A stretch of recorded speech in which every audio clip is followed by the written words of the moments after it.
తల్లిదండ్రులు అంటే నేను అందరూ నాకు ఆత్మీయ తల్లిదండ్రులు. ఎందుకంటే 16 సంవత్సరాలు తెలుగు బాప్టిస్ట్ చర్చిలో ఉన్నాను.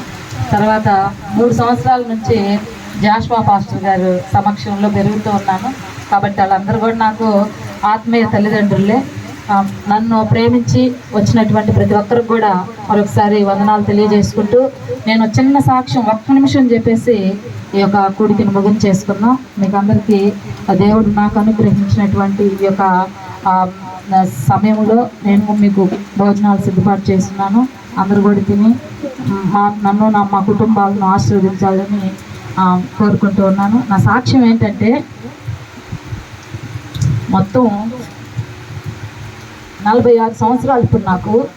నేనేమనుకున్నానంటే నా జీవితం ఇంతే, నేను ప్రైవేట్గానే చేసుకోవాలి, ఎందుకంటే దేవుడు నాకు ఇచ్చాడు కాబట్టి నేను దాన్నే చేసుకోవాలని ఒక నిర్ణయానికి వచ్చేసాను.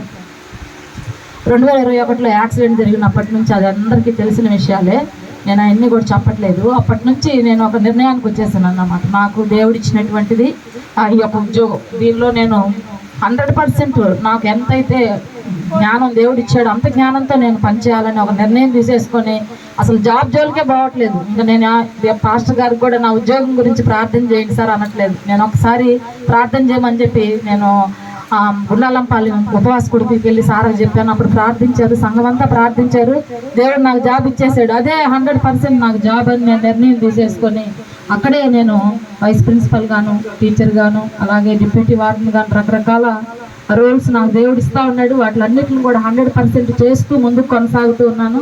కల్లో కూడా ఊహించలేదు. నేను ఎప్పుడో 1999, 2001లో నేను గేమ్స్ ఆడుంటే ఆ చిత్తు పేపర్ నాకు ఈరోజు ఉద్యోగం తెప్పించాడు దేవుడు. అది నా గొప్ప సాక్ష్యం. అది దేనికి పనికిరాదన్నమాట. నేను నాయుడుపేటలో కొన్ని వదిలేసాను. నేను 95లోనే నేషనల్స్ 6th క్లాస్ నుంచి గేమ్స్ ఆడాను, కానీ నా ఏజ్ అయిపోయింది, ఇంక నాకు అవి పనికిరావని చెప్పి నేను వాటిని వదిలేసాను. వదిలేసినటువంటి ఆ చిత్తు పేపర్ని 1999లో వదిలేసినటువంటి ఆ పేపరు నాకు ఈరోజు ఉద్యోగం తెప్పించాడు దేవుడు. కాబట్టి నేనేం చదవలేదు, నేనేం ఎగ్జామ్ రాయలేదు. అందరూ కూడా కష్టపడి చదివారు. చాలామంది వాళ్ళ యొక్క లైఫ్నే సాక్రిఫైస్ చేశారన్నమాట చదవడంలో. నేనైతే 2021 నుంచే నేను ఒక మాట అనేది నా బ్రెయిన్ పోయిందిలే, నాకేం గుర్తుండదు చదివినా కూడా.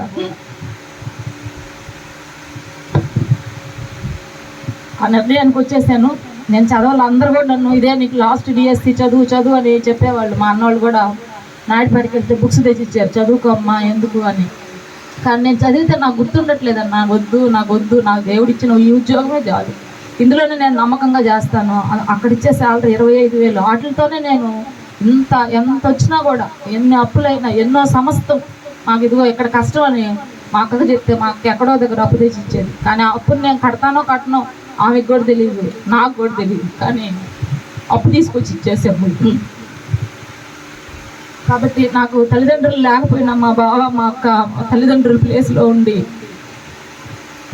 నా కష్టం అన్నిట్లో, అంటే కొన్ని లక్షలు బ్రెయిన్ అంటే మనం చెప్పబడలే, అన్ని లక్షలు నేను చేయగలిగాను అంటే వాళ్ళిద్దరూ ఎక్కడో దగ్గర అప్పు తీసుకొచ్చి ఇచ్చేసేవాళ్ళు. ఆ విధంగా నేను చేయగలిగాను. ఇక్కడ ఇంకా మా వాళ్ళు చాలామంది మా చిన్ననాటి స్నేహితులు ఉన్నారు, వాళ్ళు కూడా మాకు సహాయం చేశారు. 1.5 లక్ష చిన్ననాటి స్నేహితులు, ఎప్పుడో 10th క్లాస్లో విడిపోయినటువంటి బ్యాచ్ అన్నమాట. మా సారు నేను అప్పటోళ్ళు కూడా హెల్ప్ చేశారు. 1.5 lakh వాళ్ళు నా హ్యాండ్కి ఇచ్చారు. జోహార్ భారతిలో మా సార్ చదివారు. అక్కడ నుంచి కొంతమంది ఒక 50,000 మనీ, అట్లా అందరు కూడా హెల్ప్ చేశారు. నేను వినీత్ బ్రదర్ చెప్పిన సాక్ష్యం ప్రకారం గమనిస్తే నేను ఎంతోమందిని అడిగాను. అంటే కొంతమంది నేమ్స్ రాసుకున్నాను నేను హాస్పిటల్లో ఉండి, వీళ్ళైతే సహాయం చేయగలరు అని. కానీ నేను అడిగిన ఎవ్వరు కూడా బ్రదర్ చెప్పినట్టు హెల్ప్ చేయలేదు. నేను ఎవరిని అడగలేదు, వాళ్ళు వచ్చారు, వాళ్ళు ఫోన్ పేరు కొట్టారు, వాళ్ళు దగ్గరకు వచ్చి నాకు హెల్ప్ చేశారు. ఆ విధంగా దేవుడు అనుకోని రీతిలో అన్ని లక్షల్లో నుంచి నేను బయటికి రావడానికి, అంటే కట్టడానికి అక్కడ అప్పట్లో దేవుడు సహాయం చేశాడు. నా ప్రతి మూమెంటు దేవుడిదే. దేవుడు ఇచ్చినటువంటి ఇదొక భిక్ష అనుకుంటున్నాను నేను. ఎందుకంటే అస్సలు ఇంకా లేదు నా లైఫ్ అనుకున్నప్పుడు దేవుడు నన్ను చివరి క్షణంలో నేను నీకున్నాను అనేటువంటి నమ్మకాన్ని, విశ్వాసాన్ని దేవుడు నాకు ఇచ్చి ఈ సమయంలో నేను వరకుంటపాడులో ఒక మీటింగ్ జరిగితే, టీచర్స్ మీటింగ్, ఆ మీటింగ్లో కూడా ఎంఈఓ లేసి పైకి లేసి నాకు నా మీద ఒక సాక్ష్యం చెప్పాడు. నేను ఎవరో కూడా తెలియదు. ఒక మేడం ఇక్కడికి ఎగ్జామ్ లేకుండా 0 ర్యాంక్తో మన మధ్యలో ఉంది.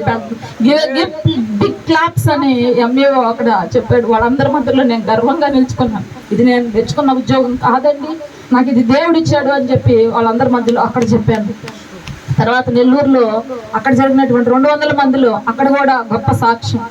నేను ఎక్కడైనా దేవుడిచ్చినటువంటి తలాంతు నాకు ఏ జ్ఞానం అయితే ఇచ్చారో అదే జ్ఞానంతో ముందుకు పోతూ ఉంటాను. అందువల్ల అక్కడ కూడా అందరూ పరిచయం అయ్యాను. డిఈఓ కూడా అక్కడ ఒక మంచి సాక్ష్యం ఇచ్చాడు.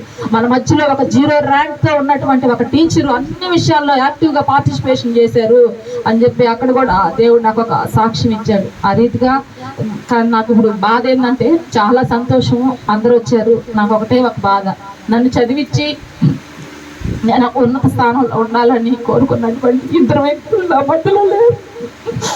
ఒకటి మా నాన్న, ఒకటి మా వారు. నేను మ్యారేజ్ అయిన తర్వాత 10 ఏళ్ళ తర్వాత ఎంఎస్సీ చదివించాడు. అలా నన్ను నా తట్టు ఉండి నా బాధలన్నింటిని గమనించి అన్ని విషయాల్లో నాకు తోడున్నటువంటి మా సార్ లేరని, మా నాన్న మా బంధుమిత్రులందరినీ పక్కన పెట్టి మమ్మల్ని చదివించాడు. ఆయన నా మధ్యలో లేరని ఒక్క బాధ తప్పించి ఇంకేం లేదు. దేవుడు నాకు ఇచ్చినటువంటి ఈ ఉద్యోగంతో నేను ఇంకా నమ్మకంగా, విశ్వాసంగా దేవునిలో కొనసాగాలని నా కోసం ప్రార్థించండి. వచ్చినటువంటి ప్రతి ఒక్కరికి కూడా భోజనాలు సిద్ధపాటు చేస్తున్నాయి. నెమ్మదిగా భోంచేసి నన్ను, పాపని, మా కుటుంబాలను ఆశీర్వదించమని ఈ సమయంలో అందరిని కోరుకుంటూ ఇదే మా సాక్షి. Thank you.